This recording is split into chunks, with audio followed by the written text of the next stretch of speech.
43 days. That's how long the world's most important waterway stayed shut. And no bomb changed that. No ultimatum changed that. No post on social media changed that. The Strait of Hormuz, the narrow passage through which a fifth of the world's oil flows every single day, was closed. And the country that closed it? It didn't just hold the line.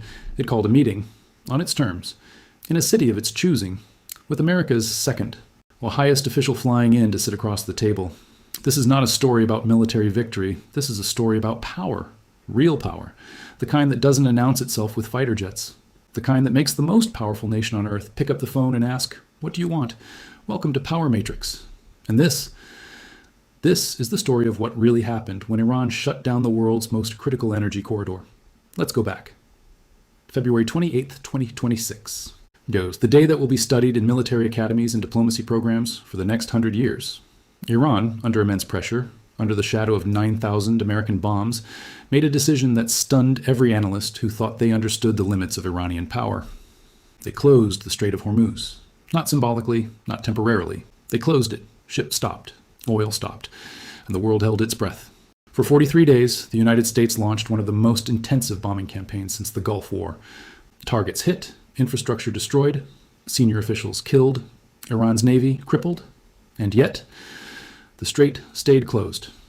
20,000 sailors sat at anchor in the Persian Gulf, unable to move. South Korea had 26 vessels trapped. Iraq's oil ministry confirmed no ships had crossed since the ceasefire began. In a waterway that once handled over 100 ships a day, the number had dropped to near zero. Think about that for a moment. 9,000 strikes, and the strait was still closed. Now here's where the story shifts, where the narrative you've been sold starts to crack open. On April 7th, a ceasefire was announced, markets celebrated. Oil dropped 13% in a single day. The headlines called it a win. 4 ships crossed on day 1, 3 on day 2, none of them carrying oil in any meaningful volume.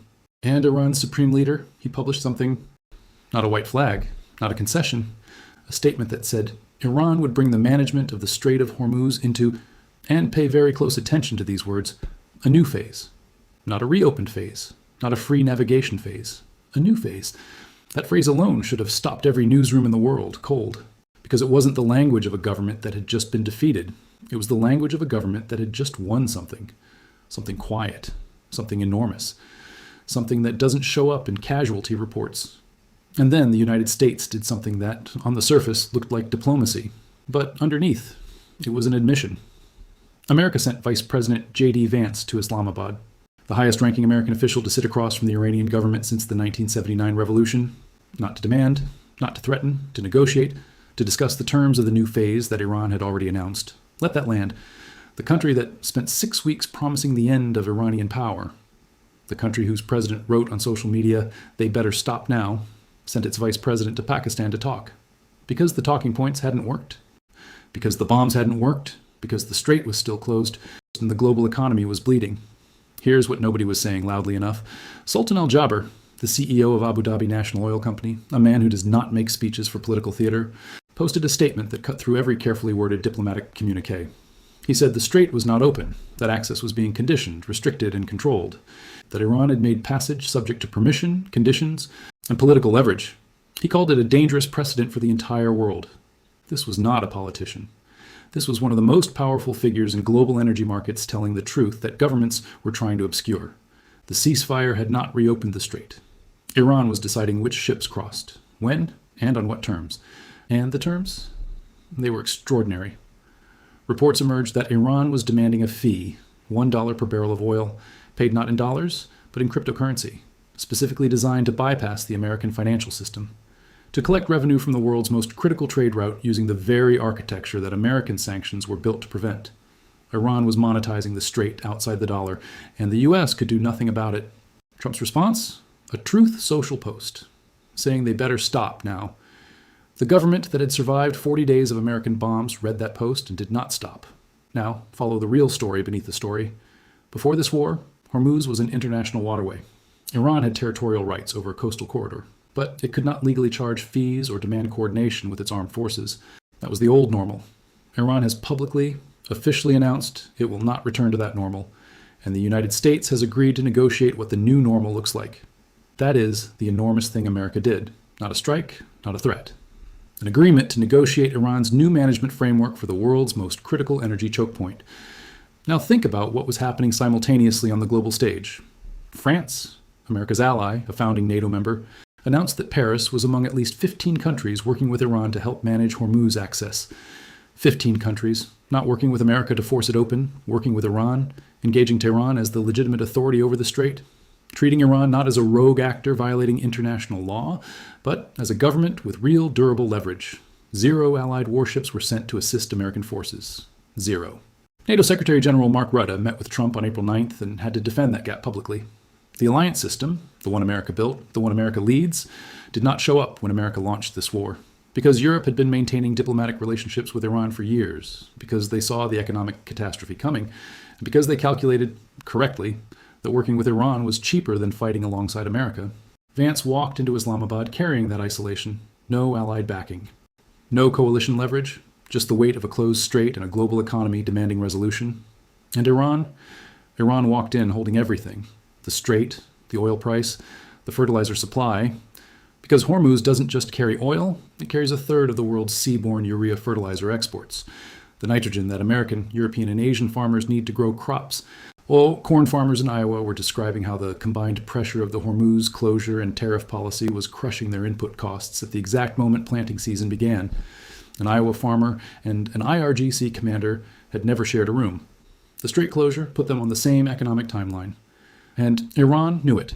Here is the strategic gamble Iran was running in Islamabad. And this is where it gets razor sharp. Iran wasn't just negotiating nuclear policy. Iran was testing whether the economic pain of the closed strait was severe enough to make Trump pressure Netanyahu on Lebanon. If Trump did, Iran would win the Lebanon inclusion without fighting for it at the table. If Trump didn't, and Netanyahu bombed something while the talks were happening, Iran would have legitimate grounds to walk away, to say the Americans couldn't control their ally. The ceasefire was violated. We tried. It was a position designed to win from either outcome. If America delivered, Iran gained Lebanon. If America failed, Iran gained justification. Then there was Trump's own language. In his April 9th post, after threatening Iran about the tolls, he wrote that the military was loading up and resting, looking forward to its next conquest. Next conquest. The ceasefire wasn't described as a settlement. It was described as a pause before the next campaign. Iran's negotiators in Islamabad read that. Every country watching those talks read it. And it told them exactly what they needed to know. Extract every possible commitment now. Lock in sanctions relief, a Hormuz framework, a non-attack guarantee, before the gun is reloaded. Loading up and resting is not language that produces a negotiating partner willing to make concessions. It is language that produces a negotiating partner determined to take everything on the table before the window closes. The ceasefire was set to expire April 22nd. The talks began April 10th. 12 days to produce a framework for 47 years of hostility. 12 days while 20,000 mariners sat at anchor, while Iowa farmers paid elevated prices, while the global shipping industry calculated whether Iran's IRGC would stop their vessel mid-transit, while Israel continued operations in Lebanon that Iran had made a precondition for the talks continuing at all. The shipping industry wasn't waiting for political announcements. It was waiting for answers that no politician could yet give. Would the cryptocurrency toll become a legally recognized transit fee? Would the ceasefire hold long enough to change the risk calculation? Were those 3 tankers in 2 days the beginning of a real reopening, or Iran demonstrating that it controlled the permission slip? The tankers waited. The oil didn't move, and the global economy continued absorbing a cost that was no longer theoretical. America's response to Iran's resupply threat? A tariff weapon, threatening 50% tariffs on any country caught providing Iran with military equipment. Clever, even elegant. But it was containment, not resolution. The same logic that had produced decades of maximum pressure sanctions. The very sanctions that hadn't stopped Iran's enrichment program, hadn't dismantled its proxy network, hadn't loosened its grip on the most important maritime chokepoint on Earth. America was back to where it started, containing Iran instead of defeating it. The war had achieved enormous tactical success. Iran's navy degraded, its missile infrastructure hit, senior officials eliminated. The supreme leader, who had governed since 2009, gone. And yet, the 40-mile-wide waterway that connects the Gulf to the world remained under Iranian permission. Not international law, Iranian permission. 9,000 strikes, 20,000 mariners who couldn't move. The arithmetic of what this war actually achieved is brutal in its clarity. The Islamabad talks were, by any historical measure, the most consequential diplomatic encounter of the 21st century so far. The entire global economy was watching. Oil markets were watching, shipping executives were watching. 15 nations that had chosen to work with Iran rather than against it were watching from just outside the room. China and Russia were watching, and ordinary people, farmers, families, anyone who buys food or fills a gas tank, were watching without knowing it, because the answers coming out of that sealed hotel in Pakistan would determine what they paid for everything. The huge thing America did wasn't a strike. It wasn't a threat. It was a concession, delivered in the most visible way possible at the highest diplomatic level available. The concession that Iran's leverage over the strait was real, that it was durable, that it was economically powerful enough that the most militarily dominant country in human history couldn't simply bomb it away. That power, real power, sometimes looks like a room in Islamabad and a vice president who didn't want to be there but had no other choice. What does this mean for the world? It means the Strait of Hormuz will never look the same again. The pre-war normal, international free navigation, no fees, no conditions, no Iranian veto, is gone. Whatever emerges from Islamabad will be a negotiated reality, a framework, a new phase, the exact phrase Iran's supreme leader used. And every country that imports oil, exports goods, or ships anything through the Persian Gulf will be living inside that new phase for decades. It means Iran has demonstrated something that no future American administration will be able to undemonstrate, that an asymmetric actor, using geography as leverage, can withstand the largest American bombing campaign in 30 years and emerge holding the negotiating terms. That's a lesson not just for Iran. That's a lesson for every government watching from Islamabad, from Beijing, from Riyadh, from Moscow. It means the global energy architecture, the assumptions about free navigation, dollar dominance, and American military reach that have governed trade for 70 years, has developed a crack. Small, maybe. Manageable, perhaps, but real. And cracks in architecture have a way of growing. The strait is still closed. The talks are beginning.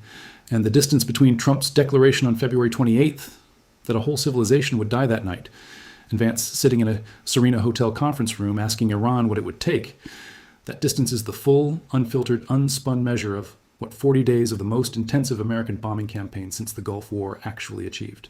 Not defeat, not victory. Something stranger than both. A new phase. One that the world didn't choose, didn't vote for, and isn't ready for. But one that's already here. Stay close, because this story is nowhere near its end.